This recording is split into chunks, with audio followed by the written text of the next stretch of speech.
자, 보자. 원소의 주기율에 대한 얘기를 좀 해봅시다. 주기율표가 만들어진 역사에 대한 얘기도 좀 간단하게 할게요. 여기는 이제 자사고 학생들도 있고 그러니까 원래 이제 화학원에서는 주기율표 역사부터 나오거든. 그래서 주기율의 역사 좀 잠깐 좀 보자고요.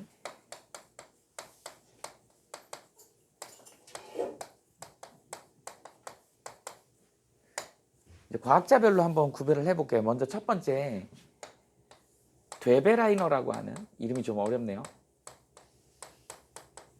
되베라이너에 새쌍원소설이 나와.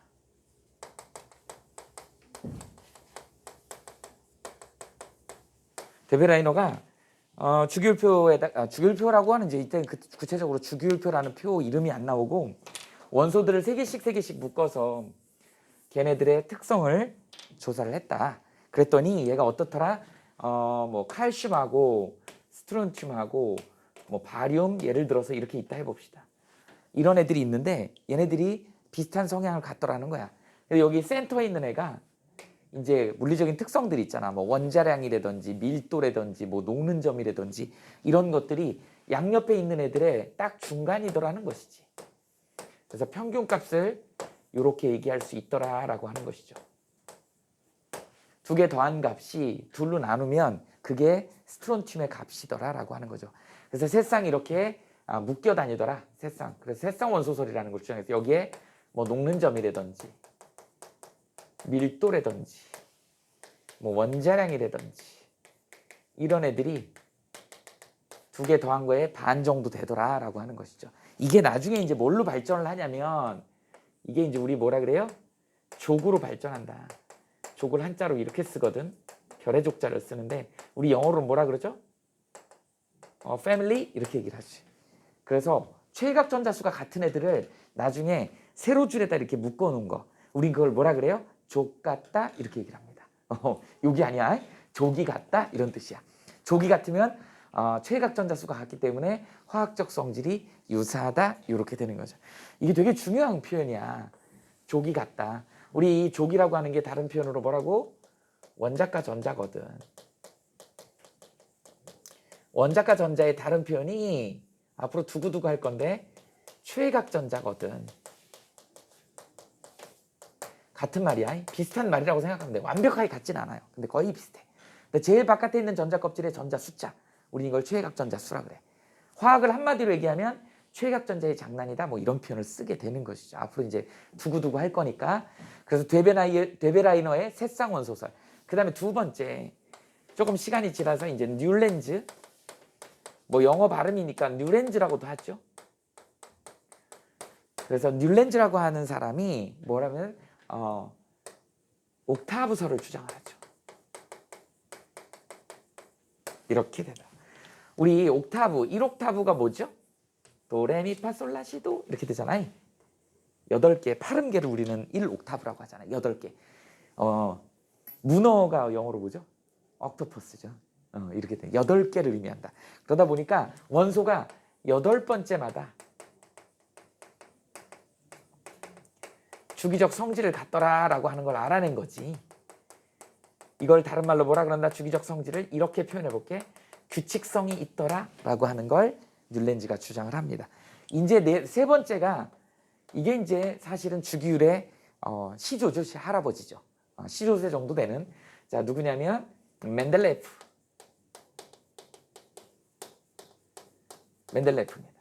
무슨 예프 무슨 스키 뭐 러시아 사람이지. 이거 멘델레프가 이제 뭐를 하냐면 주기율표를 원자량 순으로 배열을 하죠. 이게 시험 문제 되게 잘 나옵니다. 근데 주기율표가 이 멘델레프의 주기율표가 왜 중요하냐면 일단은 원자량 순서로 배열한다는 게 시험 문제 제일 잘 나와요. 그래서 중요한 이유는 약 63개 여종을 갖다 배열을 하죠. 야야 63개면 3개지 여종은 뭘까? 아직 미발견 원소까지 이 할아버지가 여기다 포함을 시켜놨어. 그리고 자리 배치까지도 하고요. 심지어는 이름까지 지었어. 대단한 사람이죠. 나중에 후대 과학자들이 그 비어있는 공란에 들어있는 애를 발견을 하더라는 거야. 그러니까 예측을 한 거지. 이쯤 될 것이야. 이쯤에는 아직 발견 안 됐지만 원소가 있을 거야라고. 이제 그걸 기반으로 해가지고 이제 네 번째 모질리라는 사람이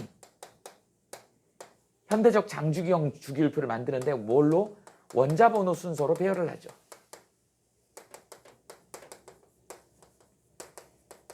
그래서 이거 뒤집어 놓고 맞냐 틀리냐 문제 많이 나옵니다.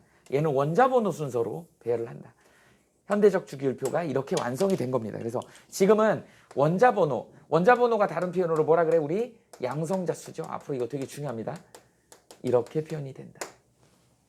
그래서 이런 역사로 만들어진 거다. 이런 과정으로 데베라이너, 그 다음에 뮬렌스, 그 다음에 멘델레프, 모질리가 이제 근데 이제 여기서 중요한 사람은 멘델레프가 되게 중요하다. 거의 대부분의 기반을 만든 사람이야.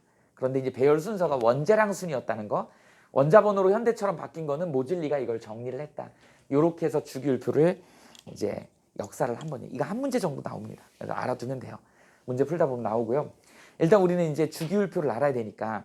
근데 여러분들이 주기율표를 외워야 되는데 주기율표를 못 외우고 있잖아요. 얘가 왜 작동을 안 할까?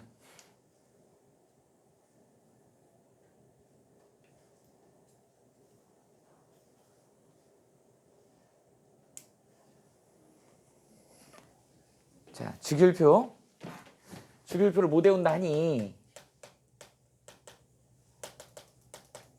이거 한번 외워봅시다. 주기율표를 어떻게 외울 건지. 주기율표. 우리 남학생들이기도 하고 그러니까 뭐 다른 의미를 두는 건 아니고 쉽게 외우게 하기 위한 방법이니까 이거 토를 달지 마세요. 말도 안 되는 얘기지만 그냥 선생님이 말을 붙여가지고 한번 외울 수 있게 해줄 테니까 자, 여기 한번 봅시다. 이렇게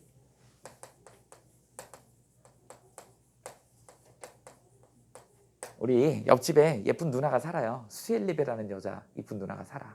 수엘리베. 근데 이 누나는요. 너무 상상하면 안 되는데 비키니를 즐겨 입어요. 그죠? 그래서 비키니. 근데 자꾸 벗어 제끼네. 테이크 오프네. 그런데 우리 용민이 나만 알지? 그죠? 그 누나 몸매가요. 펩시콜라 몸매래. 그래서 용민이가 침을 꼴깍 삼켰대요. 뭐 이렇게 한번 말도 안 되지만 외워봅시다. 그래서 수엘리베 비키니 오픈에 나만 알지 펩시콜라 꼴깍 이렇게. 자, 한 번만 읽어보자. 한 번만 읽어봐. 자, 시작. 그러니까 스토리를 알아야죠. 수엘리베라는 누나가 있었는데 비키니를 즐겨 입는데 자꾸 벗어 제낀대. 나만 알지. 뭐 이런 거 안 되죠. 훔쳐본다. 근데 몸매가 사실은 코카콜라 몸매가 이렇게 여자 몸매를 본떠서 한 거라며. 그래서 펩시콜라가 맨날 코카콜라를 공격했어요. 성적인 걸로 뭐 물건을 판다 뭐 이래가지고 문제가 많이 됐었어. 근데 펩시콜라는 이렇게 생겼잖아요. 근데 그 누나 몸매가 이렇게 생겼대. 그렇죠? 나중에 막 외우다 보면 막 너네 막 코카콜라 막 나온다. 그러면 안 돼. 펩시콜라야. 펩시콜라 꼴깍 이렇게 되죠. 자, 이제 민망하니까 지웁시다. 자, 이제 읊어봐. 읊어보라고. 연상해서 외워야 되기 때문에. 누나 이름이 뭐라고? 뭘 즐겨 입는다고? 근데 어떻게 한다고? 오픈해. 네, 오픈해. 나만 알지. 꼴까? 수엘리베. 비키니 오프. 네, 오픈해. 펩시콜라. 아니지, 뭐 봐야지. 나만 알지. 나만 알지 펩시콜라 뭘까? 다시 한번 해봐. 수엘리베 비키니 오프. 네, 오픈해.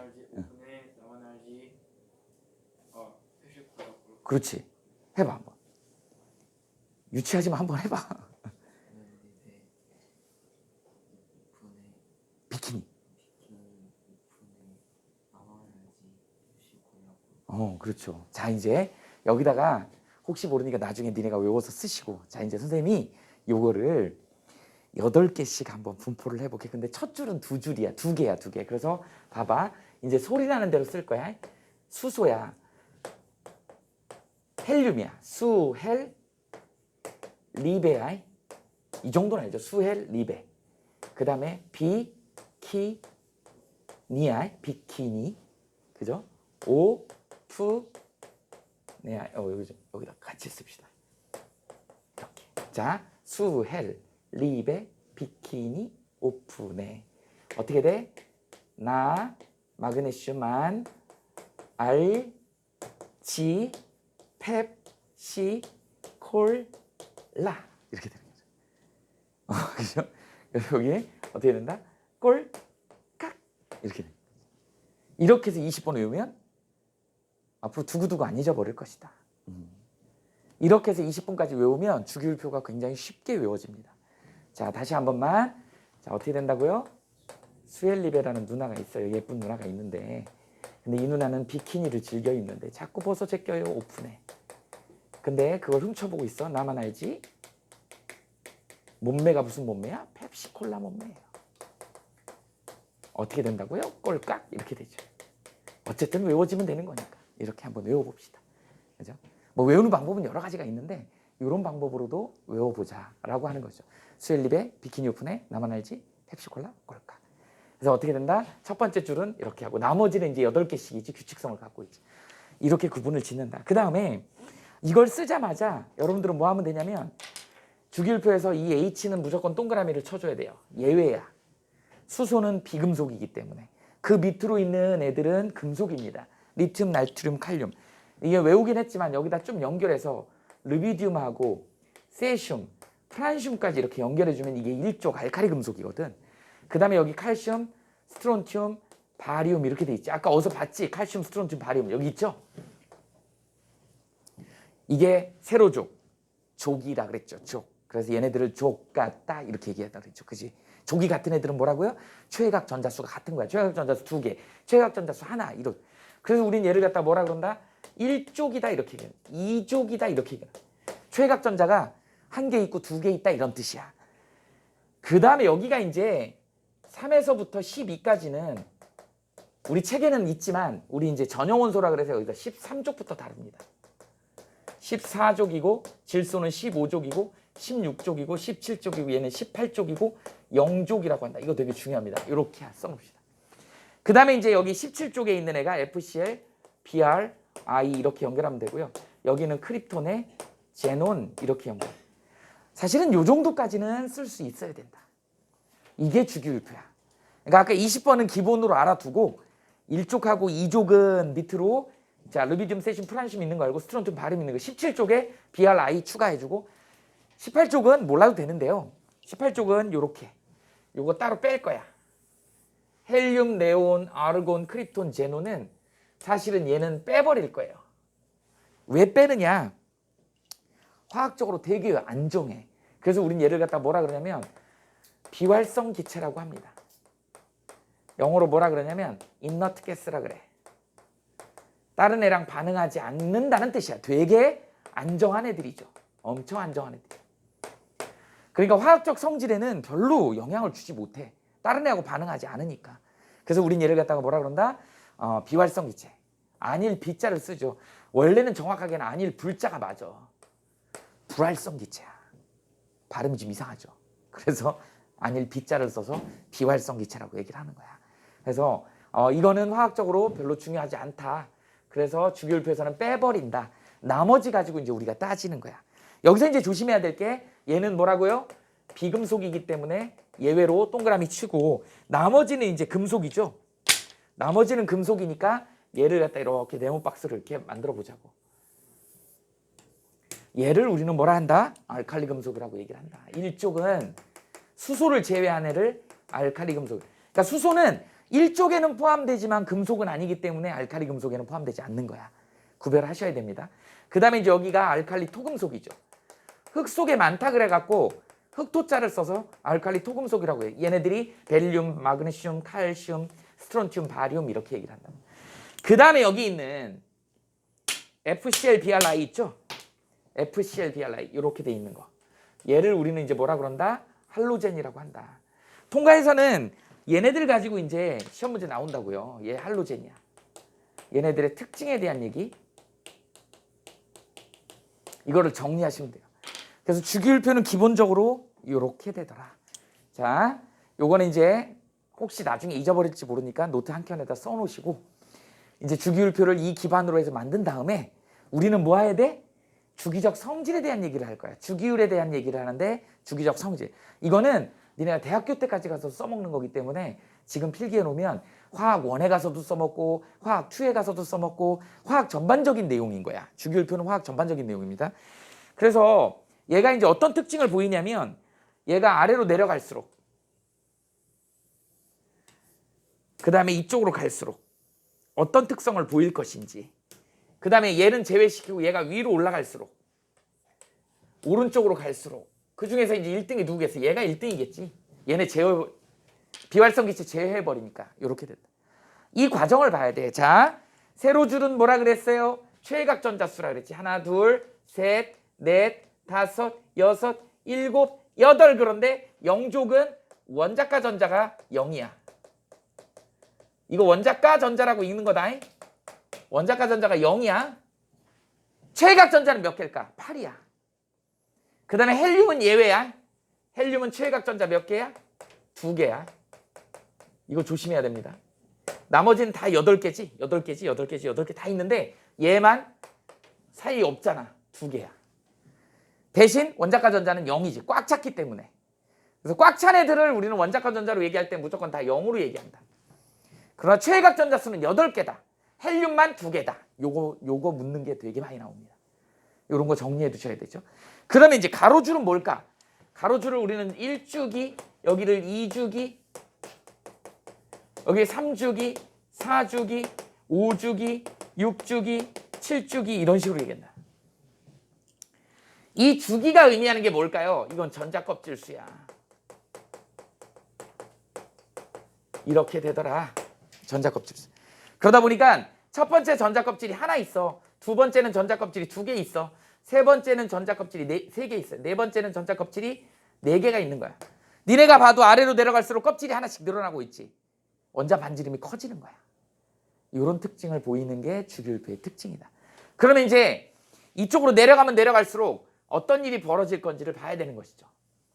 자, 아래로 내려갈수록 왼쪽 하단으로 갈수록 어떤 일이 벌어지냐면 첫 번째, 일단 원자 반지름이 커지죠.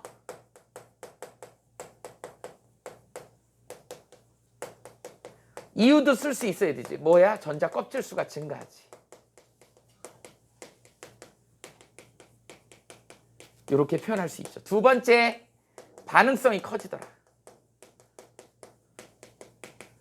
아래로 내려갈수록 반응성이 커지더라는 거야. 맨 바깥에 이제 1쪽이니까 맨 바깥에 전자가 하나 있거든. 맨 바깥에 전자가 하나 있는데 안에서부터 핵으로부터 멀어지고 있잖아. 그러니까 맨 바깥에 있는 전자를 봐줘 안 봐줘? 안 봐주는 거야. 자, 첫 번째 껍데기에는 2개가 되게 안정적으로 들어있어.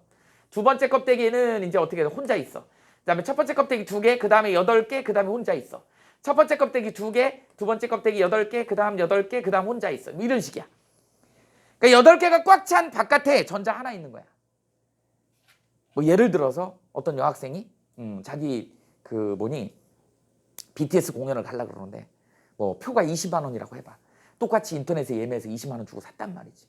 그리고 룰루랄라 오빠들 볼 생각으로 갔단 말이야.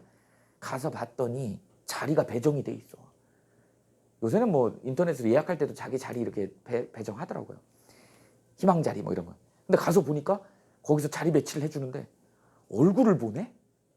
얼굴을 보면서 판단하더니 저 뒤에 가서 앉으래. 그래서 앞에 이렇게 봤더니 예쁜 애들 2명, 그 다음 더 예쁜 애들 8명, 그 다음 예쁜 애들 8명 이렇게 채워놓고 자기 못생겼다고 맨 바깥에다가 이거 인물로 판단하는 더러운 세상. 그래서 어떻게 돼요? 열받잖아. 오빠들 얼굴을 봐야 되는데 한 명도 안 보여. 애들 앞에 다 가려갖고 흥을 돋구기 위해서 가방에다가 소주를 사갖고 갔어. 열받으니까 어떻게 해? 이제 팩소주 꺼내갖고 먹어야지. 그리고 이제 난동을 부리는 거야. 이제. 야, 그냥 돈 똑같이 받고 왜 나만 여기다 놓냐? 뭐 그러면서 화내지. 이게 얘네들이야. 밑으로 내려갈수록 이 바깥에 있는 애가 난동을 부리는 게 쉬워져. 이유는 뭐야? 아니, 핵이 자기를 안 봐주는 거야. 이유가 뭐야? 다 앞에 막고 있어. 예쁜 애들이 다 막고 있으니까 제일 밑에 제일 뒤에 못생긴 애는 어떻게 돼? 어떻게 안 되는 거야. 그리고 얘가 가서 막 사고 치는 거야. 술 먹고 사고 치는 거야. 이게 화학 반응이 쉽게 일어나는 거야. 그래서 아래로 내려갈수록 반응성이 큰 거야. 그럼 어떤 반응성이 클까? 이렇게 표현하죠. 전자를 원자 입장에서 잃기 쉬운 거죠.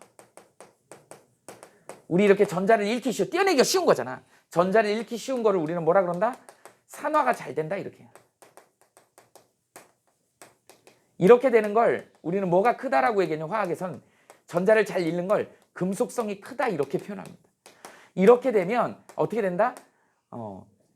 환원력이 크다, 환원성이 크다 이렇게 얘기를 합니다. 이런 표현. 남한테 전자를 뺏는 거잖아. 남한테 전자를 미안해 주는 거죠. 내가 전자를 쉽게 잃는다는 얘기는 남한테 전자를 던져주는 거잖아. 그럼 걔가 전자를 받았기 때문에 환원이 잘 되는 거라고 나중에 배웁니다. 이런 정도 알아두시면 됩니다. 그 뒤로도 알아야 돼 사실은. 근데 여기는 이제 통과를 벗어나는 거고 화학원이나 화투 개념으로 알아야 되는 거기 때문에 그냥 일단 적어놓은 줄게요. 이때 전자를 떼어내기가 쉬우니까 이온화 에너지는 어떻게 된다? 작아진다. 그 다음에 8번째 전자 친화도라는 거야. 전자를 좋아하지 않잖아. 그 전자 친화도도 작지. 그 다음에 9번째 전기 음성도라는 것도 있어. 전문 용어예요. 전기 음성도도 아래로 내려갈수록 작아지더라. 이런 특징을 보이는 게 주기적 성질이야. 우리가 이제 통합과학 수준에서는 한 요 정도 수준 알아두시면 됩니다. 그 밑으로는 이제 고3 또는 대학 과정에 나오는 일반 화학에 나오는 그런 내용이기 때문에 주기율표하면 딱 요 정도 정리해 두시면 돼요. 그럼 이번에는 이제 우측 상단으로 올라갔을 때 얘 비활성 기체는 날려버리고 이 할로젠 원소를 기점으로 해가지고 오른쪽 상단, 그러니까 F가 1등인 거지. 얘네들 똑같이 대응시켜서 주기율표를 한번 맞춰보자고. 자, 첫 번째 어떻게 되어 있어? 원자 반지름 감소주.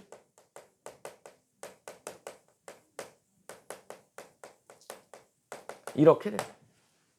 원자 반지름 감소. 자, 이유는 뭘까요? 위로 올라갈수록 전자 껍질 감소하잖아. 주기가 감소하니까. 이것 때문에 원자 반지름이 감소하더라. 두 번째 뭐 있어요? 이거 반응성이 크다야. 야, 어떤 반응성이 클까? 17쪽이잖아. 8개 하면 안정하거든. 7개니까 하나만 더 있으면 되지. 그러니까 어떻게 되는 거야? 전자가 지나갈 때 F 같은 경우 확 잡아채겠지. 전자를 되게 좋아해. 그래서 전자를 얻는 성질. 세 번째, 어떤 반응성이 크다? 전자를 얻기 쉽다야. 우리 이렇게 전자를 얻기 쉬운 반응을 뭐라 한다? 환원이 잘 된다 얘기예요. 그러면 환원이 지가 잘 된다는 얘기는 남의 전자를 뺏는다는 얘기잖아요. 그러니까 남을 어떻게 되는 거야? 산화를 잘 시키는 거니까 산화성 또는 산화력이 크다 이렇게 얘기를 하죠. 그 다음에 이렇게 되면 어떻게 돼? 우리 비금속성이 크다 이렇게 얘기를 합니다. 그 다음에 7번째 뭐 있어? 저대로 하면 이게 바뀌었구나. 저대로 하면 뭐예요? 이온화 에너지는 어떻게 돼? 전자 떼어내기 쉽지 않겠지. 전자 이온화 에너지는 크더라. 그 다음에 8번째 전자를 너무 좋아하는 거잖아. 그러니까 전자 친화도가 클 수밖에 없죠. 이렇게 크다. 그 다음에 9번째 전기 음성도. 화학 결합을 할 때, 특히 공유 결합을 할 때 나중에 전기 결합한 전자쌍을 자기 쪽으로 끌고 가는 거야. 우린 그걸 전기 음성도라 그래. 이것도 커지더라. 이런 경향성을 보이는 게 바로 주기율표의 주기적 성질이라고 표현하죠. 이거의 개략적인 일반적인 내용을 선생님이 쭉 써준 거다. 이런 내용들을 설명할 수 있어야 됩니다. 그 중에서 니네들한테 이제 나오는 것 중에 알칼리 금속하고 이 할로젠 원소의 반응성에 대한 특징에 대한 얘기가 나온다고요. 이 얘기를 좀 할 수 있어야 돼. 이 얘기를 쭉 쓸 수 있어야 됩니다. 먼저 첫 번째 알칼리 금속의 반응성에 대한 얘기를 좀 해보자고요.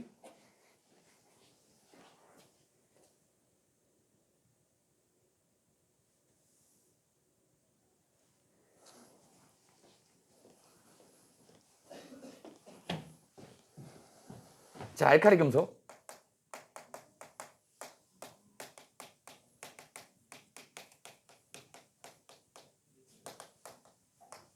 알칼리 메탈 뭐 이렇게 얘기를 합니다.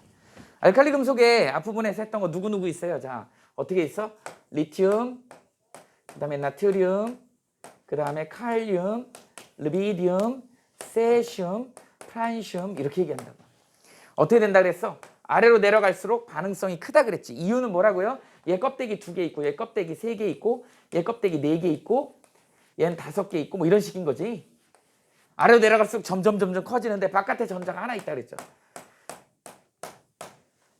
외모지상주의는 나쁜 거지만 어쨌든 인물로 판단해갖고 못생긴 애를 제일 바깥에 둔 거야.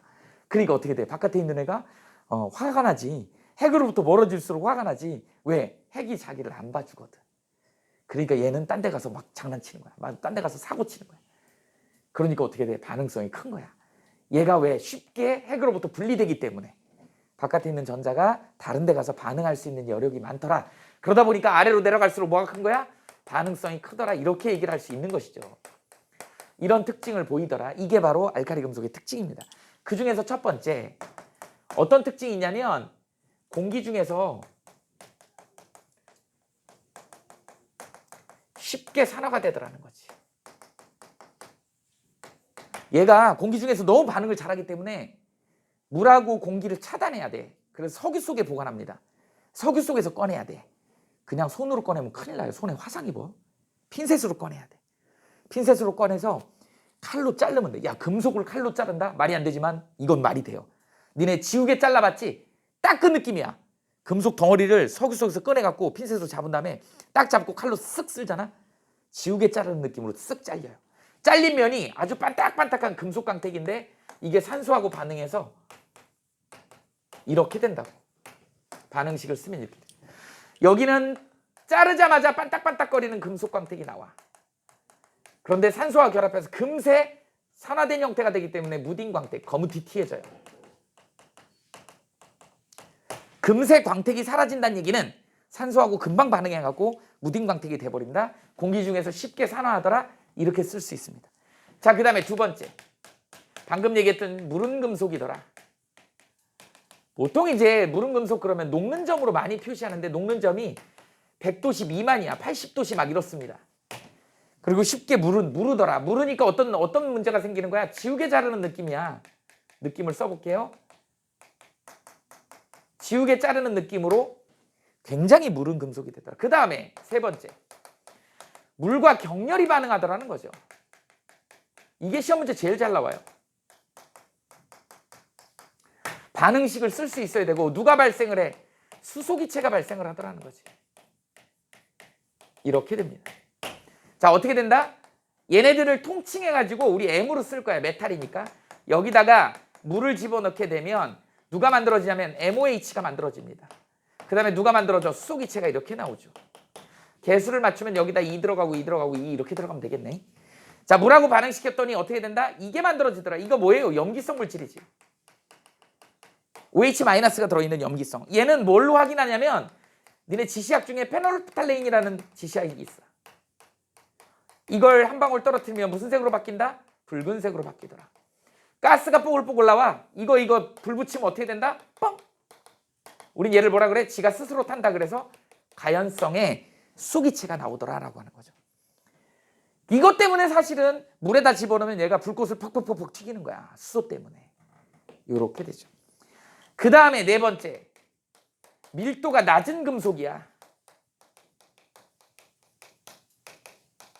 그래서 어떻게 된다? 물 위에 뜹니다.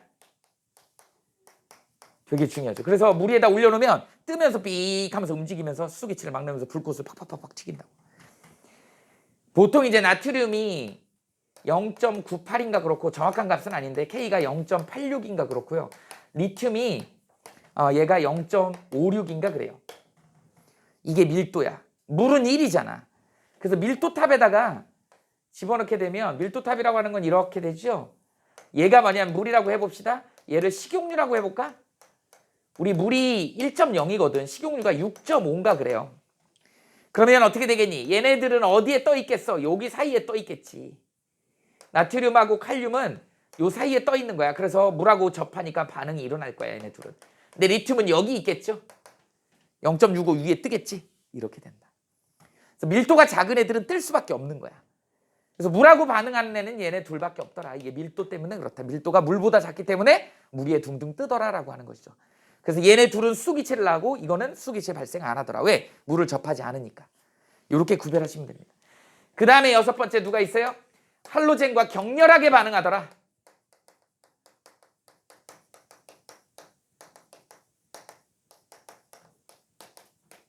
이렇게 되죠. 그래서 우리 뭐 대표적인 Na 한번 해볼까? 알카리 금속이잖아요. 이렇게. 그리고 여기에 Cl2 할로젠이잖아요. 이렇게 반응하면 여기에 E 써주고 얘가 얼마가 되는 거야? ENA, Cl 이렇게 되더라. 여기가 S 이렇게. 이거 뭐가 만들어지는 거니? 나중에 배워요. 이온 결합 물질이 만들어지는 거야. 이게 불꽃 튀기면서 일어나는 거야. 그래서 알카리 금속 같은 경우는 누구랑? 할로젠하고 아주 격렬하게 반응해서 뭐를 만들더라? 염화나트륨인 이온 결합 같은 애들을 만들더라는 거죠. 이게 알카리 금속의 대표적인 특징이다. 이렇게 알아두시면 됩니다. 그래서 주기율표의 기본적인 내용 알고요. 그다음에 일족을 대표하는 알카리 금속 수소, 여기서 수소 제외해야 된다. 일족에서 수소를 제외한 거. 왜? 비금속이니까. 수소를 제외한 리튬, 나트륨, 칼륨, 르비디움, 세슘, 프란슘까지 얘네를 우리는 일족의 알카리 금속이라고 얘기를 해. 알카리 금속의 특징은 이런 특징이 있더라. 노트에 잘 적어놓으시면 되고요. 그 다음에 이제 17조. 얘는 화학적으로 안정하기 때문에 얘는 빼버리고 얘의 특징을 좀 적어보자고. 그래서 두 번째, 자리가 좀 좁다. 할로젠 원소가 나옵니다. 17쪽의 할로젠 원소는 뭘로 존재하냐면 F, Cl, Br, I 이렇게. 반응성은 어떻게 된다고? 이렇게 된다 그랬어요. 이유는 뭐라고요?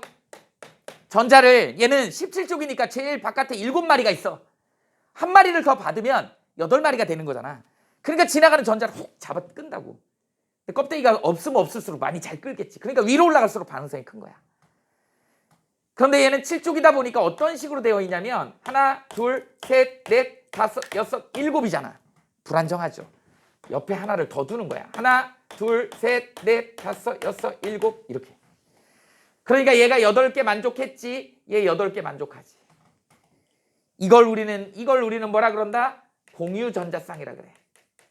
이런 결합을 뭐라 그래요? 공유결합이라고 얘기를 한다고. 그러다 보니까 얘가 이원자 분자로 존재하는 거야. 원자 2개가 합쳐져서 분자 하나로 안정하게 존재하는 거야. 뭘로 존재한다? 앞으로 이제 F2, Cl2, Br2, I2 이렇게 존재하는. 반응성은 이렇게 되지. 그래서 앞으로 쓸 때는 이렇게 쓰면 된다. 이게 안정하기 때문에. 그 다음에 얘 상태도 좀 적어두면 좋아요. 얘는 담황색 기체야. 좀 진해져요. 황록색 기체야. 젓갈색 액체야. 액체. 보라색 고체야. 나중에 이제 이거는 고3 때 화투에서도 배웁니다. 이렇게 쓸 수 있다는 얘기는, 이런 상태란 얘기는 이쪽으로 갈수록 어떻게 되는 거야? 녹는 점 끓는 점이 높아지더라. 이렇게 이해하시면 됩니다. 이건 조금 심화 과정이야. 이 녹는 점 끓는 점이 높아진다는 얘기는 분자 간의 인력이 커지더라. 뭐 이런 표현이 화학적으로는. 써놓기만 하세요. 이것 때문에 녹는 점 끓는 점이 높아지더라 라고 하는 거 여러분들이 알아두시면 됩니다. 이게 할로젠 원소의 특징이다. 이게 특징이다. 되게 할로젠 원소들은 독성 물질이 많아요. 얘는 다 독성 물질이야. 위험해요. 염소 어디다 쓰지 이거? 소독할 때 쓰죠. 이거 뭐 할 때 쓰는 거니? F는 대표적으로 불소 치약. 그죠? 양치할 때 우리 그래갖고 제가 유리 성분을 녹여. 우리 이빨이 반딱반딱거리는 것도 유리 성분이거든. 범랑질이라고 하는. 그걸 녹여가지고 충치 같은 걸 없애주는 거야. 근데 이제 문제가 되는 게 부식이 되죠, 이빨이. 우리나라는 수돗물에다가 불소 투입을 안 합니다. 불소 투입해도 전부 다 정수기로 걸러버리기 때문에 우리나라 사람들 수돗물 직접 먹는 사람 거의 없잖아요. 다 정수기물 먹잖아. 거기에 웬만한 게 다 걸러져 버린다. 그래서 애들 충치 없애려고 국가적으로 이제 그 수돗물에다가 F를 넣는, 유럽은 다 그렇게 하는데 우리나라는 그게 낭비다. 왜? 사람들이 돈 내고 다 정수기를 쓰잖아. 정수기물 먹지 소두물 먹는 사람 별로 없잖아요. 그래서 불소 소독을 하지 않는다. 불소를 투입하지 않는다. 염소는 이제 수영장 소독할 때 우리 수돗물도 염소 소독하죠.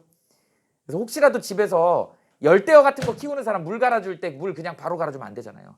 약품 넣어갖고 물을 중화시키거나 내지는 물 떠가지고 며칠 놔둔 상태에서 그리고 갈아주지. 염소가 충분히 날아갈 때. 그 다음 브로민, 아이오딘 이런 것도 사실은 독성 물질이다. 독극물이다. 이렇게 알아두시면 됩니다. 저 브롬 같은 경우는 사람 몸을 뚫고 들어옵니다. 그래갖고 무시무시해요. 남자 정자를 다 파괴해버려. 되게 무섭습니다. 그래서 저 대학교 화학과 가면 대학교 2학년 때 저 브로미네이션이라는 실험을 하거든. 그때는 남학생들 전부 밥 먹으러 도망가 버려요. 저 위험하다 그러니까 야 여학생들 안 위험하겠니? 여학생들 위험해요. 그래서 이 할로젠 물질들은 다 위험하다고 생각하면 돼. 독성 물질이다 이렇게 이해하시면 됩니다. 조심해야 되는 그런 물질이다. 그 다음에 뭐 이제 웬만한 특징들은 다 있고요. 이렇게 이원자 분자로 존재한다. 색깔은 이렇더라. 그 다음에 이제 여기 보면 얘는 똑같죠. 똑같은 성질. 누구랑? 알카리 금속하고 격렬히 반응하더라.